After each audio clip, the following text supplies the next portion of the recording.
When I think about some of my fondest memories, I think about the visiting of everyone coming from so many places in the United States. Um, if there's a state that exists, they came from it. And whether it was to sing or to participate in the audience, but more specifically, I loved when the musicians arrived. We have been talking about the musicians, the musicians, the musicians, and even though some would come and practice, the ones that, there would always be some additional ones that would come. And so I loved when the choir understood that those folks were coming in, that they were setting up and so forth. Everyone was so excited and they were watching them and people were greeting and as they were tuning up and so forth. And I was sitting in the back with some of the committee members and we were selling tickets or distributing tickets and t-shirts, and it was just a festive time. And then the other piece, which kind of really started on a Wednesday leading up to Gospel Fest, is another set of people that would come that were very much associated with me, which was my family.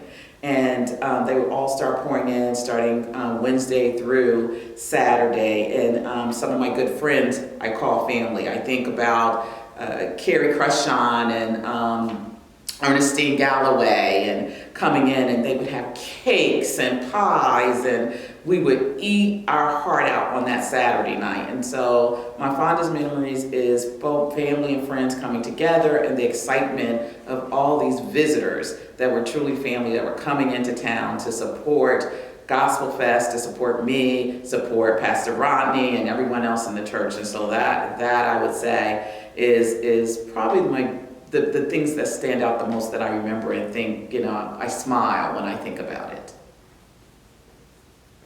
So talk about what Gospel Fest meant or means to you personally. Oh my goodness. I could never have seen what Gospel Fest would have done for me in this community when I first started supporting the church and doing Gospel Fest.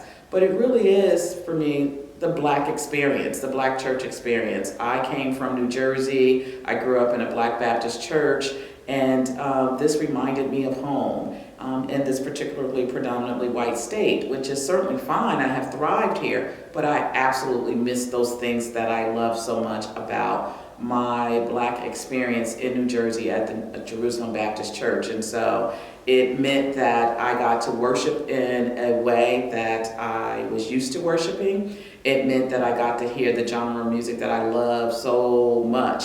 My kids will tell you today, my favorite line, if I could sing, I would be dangerous in a good way, because I would be out there breaking it down to everybody by bringing the good news in a very, from a harmonic kind of standpoint. But people have told me I can't sing, so I do the backroom kind of things. But I definitely felt like it was a way of unifying the community here. It was a way of listening to we often did it we always did it during Black History Month.